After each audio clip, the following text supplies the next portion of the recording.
అసలు even media వాళ్ళని కూడా కొంతమందికి బెదిరింపు కాల్స్ వస్తున్నాయి. అందరినీ బెదిరిస్తుందమ్మా. కాల్స్ రికార్డు చేసుకోవడం, బెదిరించడం, ఏమన్నా ఉంటే వాళ్ళ గుట్టుముట్టలు తెలుసుకోవడం. ఇప్పుడు మీరున్నారు, మీ బంధువులు ఎవరో లేకపోతే వాళ్ళు వీళ్ళు మీకు పూర్వాశ్రమంలో ఏమైనా ఎఫ్ఐఆర్స్ ఉన్నాయా అవన్నీ పట్టుకొచ్చి ఇక బయట పెడతాం. ఇదే పని అందరితోటి. మరి ఇప్పుడు ఈ ఇన్సిడెంట్స్ అన్నీ జరిగిన తర్వాత మీకు ఏమైనా రాజీకి సంబంధించి కాల్స్? అమ్మా నేను రాజీ చేసుకొని అసలు వచ్చాయా? అటు సైడ్ నుంచి వచ్చాయా? అదే కేసులు తీసేస్తాం, సైలెంట్గా ఉంటే కేసు తీసేస్తాం. ఇని తర్వాత ఒక ఛానల్ ప్రతినిధి నాకు ఇంకా వద్దులేండి సార్, ఇంకా చాలేండి, చాలా రచ్చ అయిపోయింది, ఆపేయండి. అరే నేను రచ్చ చేయడానికి వచ్చానా? నేను రచ్చ చేశానా? నేను చెప్పేసిరానా? నేను బూతులు మాట్లాడాను? నేను పద్ధతిగా సాక్ష్యాలు చూపిస్తూ క్లియర్ కట్గా మాట్లాడుతున్నాను. ఇవాళ అది కోర్టులో కూడా ప్రూవ్ అయింది చాలా క్లియర్గా. రేపు ఇంకా ప్రూవ్ అవుతుంది, దాంట్లో ఎటువంటి డౌట్ లేదు. నేను చక్కగా పద్ధతిగా ఉన్నా, రచ్చ చేస్తున్నది వాళ్ళు. నీకు కావాలంటే వాళ్ళు నాకు ఇప్పుడు వీళ్ళు వచ్చారు బాధితులు, నేనేం కక్ష కట్టి తీసుకురాలే వాళ్ళని. వాళ్ళు బాధ చెప్పుకోవడానికి వచ్చారు, నేను ఒక ప్లాట్ఫామ్ కల్పించాను. ఇప్పుడు శేఖర్ భాషతో ఉంటే ఒక మంచి ఎక్స్పోజర్ వస్తుంది, వాళ్ళకి న్యాయం జరుగుతున్న ఒక ఆస్తి వచ్చాను నేను. అలాగే వాళ్ళు నేను అక్కడితో వదిలేయట్లేదు కదా, వాళ్ళని పోలీస్ స్టేషన్ కూడా తీసుకెళ్ళి వాళ్ళతో చెప్పిస్తున్నాను. నేను రెండు రకాలుగా, ఓన్లీ మీడియా హైప్ కోసమనే మాత్రంగా మీరు గమనించండి. నేను మీడియా హైప్ కోసం వచ్చేవాడిని అయితే నేను నిన్న జరిగిన ఆ వీడియోని ఇవాళ దాకా బయట పెట్టకుండా పోలీసులకి రెస్పాన్సిబుల్గా వెళ్ళి చెప్పి వాళ్ళు ఏం చర్యలు తీసుకోకపోతే కదా నేను మీడియాకి బయట పెట్టాను. నేను ఐఎమ్ బీయింగ్ ఫెయిర్. నన్ను ఆపడం వల్ల వాళ్ళకి ఖచ్చితంగా అడ్వాంటేజ్ ఉంటుంది. అండ్ నేను కక్ష కట్టుకొని చేయడం అనేది లేదు. నా దగ్గరికి బాధితులు వస్తున్నారు, వాళ్ళకి నేను న్యాయం చేస్తాను. ఆవిడలో నాకేం న్యాయం కల్పించట్లేదు, ఆవిడ అందరికీ అన్యాయం చేస్తుందని అర్థమవుతుంది. ఆవిడికి ఇప్పుడు నేను ఆపేసి ఆవిడికి ఏదో లాభం చేకూర్చడం వల్ల జనాలు కొరిగేది ఏంటి, నాకు కొరిగేది ఏంటి, ఛానల్ వాడికి కొరిగేది ఏంటి? ఆవిడకే ఒరుగుతుంది. ఆపేయమంటారా? ఇట్లా సాక్ష్యాలు అన్ని పక్కన పెట్టేయమంటారా? ఎవరు అయితే మీడియా ప్రతినిధులు కావచ్చు చాలామంది ఇంకా ఆపేయండి సార్, ఎందుకు సార్ అంటున్నారు కదా.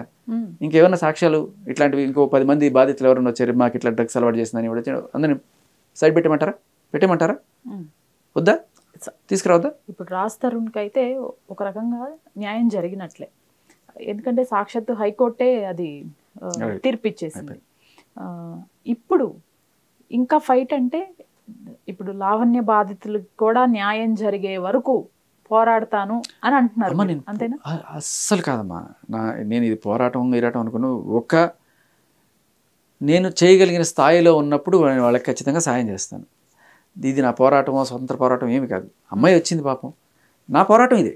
నా పోరాటం ఒకటే, stop harassing man with false sections. తప్పుడు కేసులు పెట్టడం, సెక్షన్స్లో ఉన్న వీటిని యూజ్ చేసుకొని మగాళ్ళని బ్లాక్, ఇది పోరాటం నాది. ఈ పోరాటం కూడా చేసేవాడిని కాదమ్మా. నేను ఏదో ఎఫ్ఎంలో ఒక మాట చెప్పి ఇది వచ్చిందండి, దీని గురించి కాస్త డిస్కషన్ పెట్టుకుంటే బాగుంటుంది, ఈ 69 BNS 68 ఇవి దారుణంగా ఉన్నాయి సో అని అంత చిన్నోడు నేను. అంతకుమించి నాకు శక్తి లేదు. బట్ ఇవాళ మీడియాలో అందరూ పిలిచి నాకు కొత్త శక్తిమంతుని చేశారు నన్ను. ఈ శక్తి ఊరికే పోకూడదు కదా, దీంతో ఏదైనా చేస్తే బాగుంటుంది అనుకుంటున్నాను. అలాగే ఈ శక్తి ఉన్నప్పుడే వీళ్ళు కూడా వచ్చారు. పిల్లలు పాప చిన్న పిల్లలు, పన్నోడమ్మా, పొట్ట చేత పట్టుకొని ఎక్కడి నుంచో వచ్చి పనిచేస్తే వాడిని కొట్టి, వాడిని హింసించి, వాడికి డ్రగ్స్ చేపించి, అవి కూడా ఫోటోలు తీసి మళ్ళీ వాళ్ళని బ్లాక్మెయిల్ చేస్తారు. ఇంత నీచమైన, అంటే వాళ్ళు వచ్చినప్పుడమ్మా వదిలేండి వెళ్ళిపోండి, లావణ్య గారు నేను సెటిల్ అయిపోయాం అంటే ఎంత అసహ్యంగా ఉంటుందమ్మా నా క్యారెక్టర్. ఆవిడ నన్ను కొడుతుందనో, లేకపోతే కొట్టిస్తుందనో, నన్ను బూతులు తిడుతుందనో, లేకపోతే మా ఇంట్లో వాళ్ళనో ఇంకొకళ్ళనో చుట్టుపక్కల వాళ్ళనో నాతో సెల్ఫీలు తీసుకుని వాళ్ళందరినీ బెదిరిస్తున్నాను. నేను ఆగిపోతే వాట్ ఎమ్ ఐ మ్యాన్? కాదు, నిలబడాలి అంతే. వాళ్ళు ఒకళ్ళు నన్ను గొప్పవాడు అనుకొని వచ్చారు, నేను ఏదో చేయగలను అనుకున్నారు, నేను నిలబడకపోతే ఒకటే అనిపిస్తుందమ్మా, లేదండి నేను చేయలేనండి, నా వల్ల కాదండి. నిజంగా నాకు శక్తి లేకపోయినా కూడా నిలబడతా. ఎందుకంటే వాళ్ళు చూస్తే వెళ్ళిపో అనుభూతి కాదు. చిన్న పిల్లమ్మ, నిజంగా చూస్తే నాకు ముక్కు పచ్చలాని పిల్ల, 21 ఏళ్ల పిల్ల, తెలుసో తెలియకు అలా వెళ్ళింది ఆ అమ్మాయి. ఇట్లా ఎంత నాశనం చేస్తారమ్మా.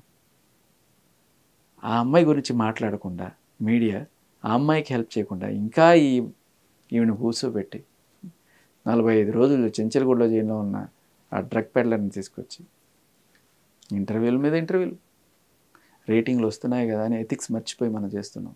అయితే మీకు ఈ లావణ్య దాడి తర్వాత రాజ్ తరుణ్ ఏమైనా కాల్ చేసి మాట్లాడటం మాట్లాడాడు జరిగిందా? అయ్యో ఇందాక కూడా మాట్లాడాడు. యాక్చువల్లీ నిన్న కూడా మాట్లాడాను. బెయిల్ వచ్చిందని హీ సో హ్యాపీ అండి. ఆయన ఎంటైర్ కోర్ట్ ప్రొసీడింగ్స్ చూసి అసలు అప్పటిదాకా ఎలా ఉంది సార్ రాజ్ తరుణ్ వాయిస్, అంతకుముందు 2-3 రోజుల ముందు చేస్తున్నప్పుడు చెప్పు అది ఇట్లా చాలా డల్గా ఉండేది. తర్వాత ఒక పాజిటివ్ వాయిస్ నేను విన్నాను రాజ్ది. Is speaking so good. నేను చెప్పాను రాజ్ ఇన్నాళ్ళకి నీ వాయిస్లో ఒక పాజిటివిటీ కనబడింది అంటే. అవును, ఒక విజయం సాధించిన కిక్ ఉంటుంది చూసారా, అది కనబడింది నాకు రాజ్ వాయిస్లో. So he's happy, not just bail వచ్చిందని, ఆ ప్రొసీడింగ్స్లో ఎంత క్లియర్ కట్గా ఇది ఫాల్స్ కేసు అని వాళ్ళందరూ నమ్ముతున్నారు అనేది మనకు అక్కడ తెలిసిపోతుంది. అదే నేను అడిగేది.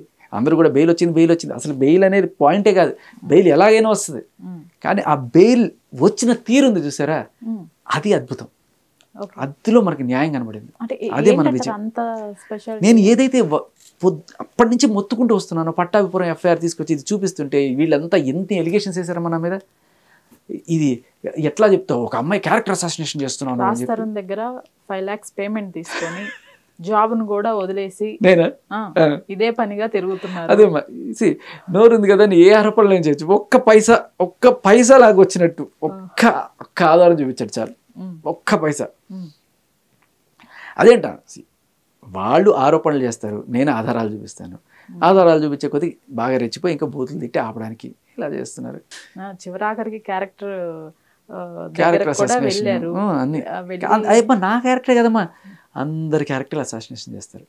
సరే మగాడిని క్యారెక్టర్ అసాసినేషన్ చేయడం వల్ల పెద్ద మీరు ఆల్రెడీ ఫిక్స్ అయిపోయి మగాళ్ళం కుక్కలం, మీరు అంటే పడ్డానికే ఉన్నాం, ఆడవాళ్ళు ఏమన్నా తనొచ్చు. బేసికలీ ఆవిడ తంతే ఆవిడే కేసు పెట్టచ్చు, ఆవిడే సెక్షన్లు పెట్టచ్చు, వాళ్ళు 5 ఏళ్ళు జైలు శిక్షణ కూడా వేస్తారు, మాకు అన్నీ వేసుకోవచ్చు. బేసికలీ మగాడి పరిస్థితి అది. మీ ఆల్రెడీ అంటే అదేదో సినిమాలో పొర గుడ్నాయాల అంటే గుడ్డోండే కదా బాబాయ్య, గుడ్నాయాలంటే తప్పే ఉంది బాబాయ్య అని ఫిక్స్ అయిపోతారు చూడండి. అలా ఉంది మగాళ్ళ పరిస్థితి అనమాట. అప్పుడు లేదు గుడ్డి వాళ్ళు అంటే ఇచ్చేస్తారా, మనం పోరాడాలి అని చెప్పి ఒక నాయకుడు వచ్చినట్టు మగాళ్ళ పరిస్థితి. మీ అంతే కదా, చెప్తూ కొడితే పర్లేదు, మమ్మల్ని దాడి చేస్తే ఏముందండి పర్లేదండి, మగాడే కదా. కానీ మగాడికి కూడా తెలుసమ్మా, ఆడవాళ్ళకి మోడెస్టీ, నా మోడెస్టీని చేశారు, కించపరిచారు అని చెప్తుంటారు కదా. ప్రతి మగాడికి మోడెస్టీ ఎవరు తెలుసా, వాళ్ళ ఫ్రెండ్స్, అమ్మాయిలు, అక్కలు కావచ్చు, చెల్లెళ్ళు కావచ్చు, పెళ్ళ కావచ్చు, తల్లి కావచ్చు, వీళ్ళు వాళ్ళని ఎవరన్నా సరే ఒక మాట తిడితే, నాన్నని తిడితే ఎవడు పెద్ద ఫీల్ అవ్వడు, నీ అబ్బా అంటే ఎవడు ఫీల్ అవ్వడు, అమ్మని తిడితే ఫీల్ అవుతారు.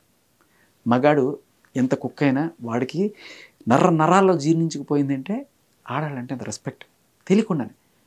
కాకపోతే కొంతమంది ఇట్లాంటి వాళ్ళు వాళ్ళ సెక్షన్ యూజ్ చేసుకొని మగాళ్ళని ఇలా సెటిల్మెంట్కి తీసుకొస్తారు. అందరు కాదమ్మా, ప్రతి మగాడికి నరాల్లో అమ్మ అంటే రెస్పెక్ట్ ఉంటుంది, అక్క అంటే రెస్పెక్ట్ ఉంటుంది, అందరు సాటి ఆడదంటే కూడా రెస్పెక్ట్ ఉంటుంది.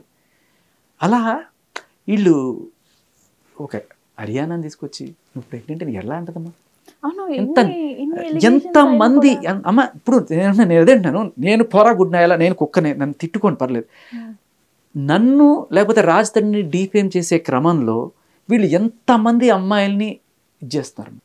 ఇన్ని ఎలిగేషన్స్ చేసినప్పుడు హర్యానా అసలు ఎందుకు బయటికి రాలేదు? అదే అంటాను, అందరూ కూడా రోడ్లో ఇట్లా బజార్న పడి అయ్యో అని చెప్పి అనుకోరు. కానీ ఖచ్చితంగా ఏదో ఒక బ్రేకింగ్ పాయింట్ వచ్చినప్పుడు ఆవిడ కూడా వస్తుంది. నేను చెప్తున్నా కదా, ఆవిడ వస్తుంది, డిఫెమేషన్ అటెండ్ ఉంటే వేస్తారు. అని ఇంకొకటి చెప్పనా, వాళ్ళకి నిజంగా they don't realise the power of women. Haryana వీళ్ళగా తెలుసుకోవాలి. చూడు, ఆడియోలో కూడా ఒక క్లిప్ ఉంటుంది, నేను ఒక ఉమెన్ తలుచుకుంటే అని చెప్పి అంటది. ఆవిడకి తెలుసు ఆ సెక్షన్లు ఎలా వాడుకోవచ్చు, మనకి డిపార్ట్మెంట్లో కూడా ఒక సపోర్ట్ ఉంటే ఎలా ఉంటుంది కథ అనేది ఆవిడ చూపిస్తుంది. బట్ హర్యానాకి ఇది అలవాట్లేదు కదా, ఇలా కేసులు పెట్టడము, సెటిల్మెంట్లు చేసుకోవడము. అమ్మాయికి ఇంకా తెలీదు. వచ్చే అమ్మాయి కనుక నిజంగా కేసు పెడితే దద్దరిల్లిపోద్ది. కానీ ఇవన్నీ టేస్ట్ చేయలేదు కదా వాళ్ళకి తెలియదు, ఈ వాటర్స్లో ఇంకా టెస్ట్ చేసుకోలేదు. మీరు అసలు మాట్లాడే ప్రయత్నం అలా ఏం చేయలేదా? హర్యానా నాకు కొన్నాళ్ళ క్రితం శ్రీదేవి డ్రామా కంపెనీ అని, దాంట్లో we are suppose to dance together. I'm a very bad dancer.